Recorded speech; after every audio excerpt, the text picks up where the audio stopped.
Now, I said that we had just explained the s block. Now we have to talk about p orbitals. It turns out that p orbitals are not spherical. Instead, they look more like dumbbells. That's what they're often referred to. But to me, they kind of look more like doorknobs. Maybe I think that way because I think about this nodal plane that appears between the two of them. Oh, there's that word again. It says nodal. These are kind of presented to you at an angle. But if you took this and you turned it towards you, you would find out there's actually a gap between them. There is a node there. There's no possibility of finding an electron right there. So that's kind of like the door in the middle of the two doorknobs, right? The door itself is not the doorknob. Now these labels on here, the X and the Y and the Z, we're looking at them in 3 dimensions, and those 3 dimensions are X and Y and Z. And so you will find that you have a nodal plane, and if you are looking for it, you will find it. This one says PX. If this is the X direction, the nodal plane is perpendicular to it. On this one, here's the Y direction, and the nodal plane is perpendicular to it. And here, the PZ, Z is depicted as being straight up, and the plane is perpendicular to it. So that's the idea here of how they do that. Script L, okay, is finally equal to 1 for these. Okay, so that's interesting. Before we were talking about these spherical nodes, right, where we wouldn't find the electron. And in all of the cases that we looked at, we saw that L was equal to 0. This is spherical, it's not planar, right? This is planar. We have one plane. You might be wondering, does that apply to this? Yes, yes it does, okay? S always is a 0, has only spherical nodes. It has no planar nodes. If L goes up to 1, that's the p orbitals, okay? And they have an L equal to 1, which means there's one planar node. So L is actually telling you about the number of planar nodes. That's what's going on there. We haven't talked about what these values are. We've talked about N, the period number. We've talked about L, which we now realize tells us how many planar nodes there are. Okay. M sub L is another quantum number. That's what these are. There are actually 4 quantum numbers. Now you know about 2 of them. N, which is the period number. L, which is telling you about the number of planar nodes, which tells you about the shape. This M sub L, which we haven't explained at all yet. It doesn't come up until you have an L to refer to, essentially. That's why we haven't mentioned it yet. Okay, we will. And then there's going to be one other called M sub S for spin. Oh my. 5d orbitals. So we had s orbitals, they only have one shape, they were spherical. We had p orbitals, there were 3 different ones. They were the same shape, like the doorknobs around a door, but they were in different directions. There were 3 directions. So we went from 1 to 3. Remember how I said there were solutions to the equation that said we would either get 1 or 3 or 5 or 7? Oh, so that's why this jumps up to 5 now. We talked about 1, we talked about 3, now we're going to talk about 5. So these d orbitals, the d orbital ends up with L equal to 2. So S was 0, P was 1, and D is 2.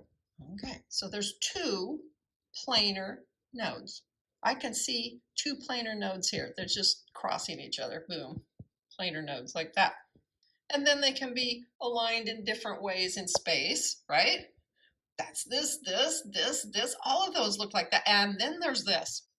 What in the heck just happened here? This is how I try to give you sort of a flavor for this, because part of the problem is we're working in spherical coordinates and not truly working in XYZ coordinates. It's nice that these all could be explained XYZ. That one can't. That's a cone. It's a full cone. So this is a plane, right? What if I warp it around like this? And then if I wanted a second half of it, I'd have to do it again. That's one way of looking at it, okay? Is that you're just taking this plane and you're warping it around to turn it into a cone. But that's only one half of a true complete cone. The other half, you need another piece of paper to do that, right? Another way of visualizing it is if you ever watch a baton twirler and they're just moving that baton around like that, you can create this shape, although that may not explain it in terms of planes as well as you might like, but that gives you the idea of what the shape is. So there's this one really strange looking d orbital that doesn't look like two just flat planes, but it is defined by angles. Well, that makes sense. This is the same angle as this is the same angle. You know, it's all the same angle away from this axis, but that goes back to it being really in spherical coordinates, and that's why it's so odd. Oh, look at that. Well, that's more complicated than doorknobs, that's for sure. On most of these, there's 4 lobes, like a 4-leaf clover. And then there's this guy that looks like a dumbbell with a hula hoop or a donut. I don't know, something like that. So these are the shapes of the d orbitals. Okay, so d orbitals. Where are those? These are the d orbitals. So these are the elements that would show you these different shapes as their outermost shell of electrons. This is the sort of shapes where you would expect to find those electrons. And now we have the 7f orbitals. All right, we see that this is only going to apply when n, the principal quantum number, which stands for the period, is high numbers, 4, 5, and more. L is going to be equal to 3. L, you'll remember, tells you how many planar nodes there are. Okay, so let's look at some of these weird ones because they didn't even have the niceness to show us where those could be. Let's look at this that has 6 lobes. I could put a node here, put a node here, I could put a node there. So there are 3 places where I can put those in. Let's look at this one. This one has 8 lobes, 4 on the top, 4 on the bottom, and that would be, you know, if you just took the x and the y and the z axes, you can put in a plane and a plane and a plane. I gotta remember which one I've already done. So if you see one that has 6, they're gonna look like, if you're looking at the planes from above, I don't have enough hands for this, that's gonna look like an asterisk really. There'd be another one here, because I don't have enough hands to do it. So this would look like an asterisk. They'd all be intersecting and they'd intersect along a line. These, if there are 8 lobes, would look like you were doing x and y and z axes, so they would intersect in a single point. So that takes care of, this is 6, this is 6, that's 6, that's 6. Okay, there's 4 of them that are like that. There's 2 of them that have 8 lobes, and then there's this guy. Okay. So here's a cone here. We said that was 1. Here's a cone from the opposite direction. That's 2. And then one flat one right here between the 2 donuts. So that's what's going on there. We have had enough to say that I've actually developed a star. And so before we draw something, we're going to look at the table. So we had the S block, and that was the one that had no planar nodes. It was all radial. We had the P block, which had 1 planar node. We had the D block in here with the transition metals. That one had 2 planar nodes, and we just talked about these guys down here. This is the F block, and they have 3 planar nodes. So one of the things that we want to remember is when we have that script L, that it has numerical values. 0, 1, 2, and 3. And if we were physics people, we would stick with the description of it being a number, okay?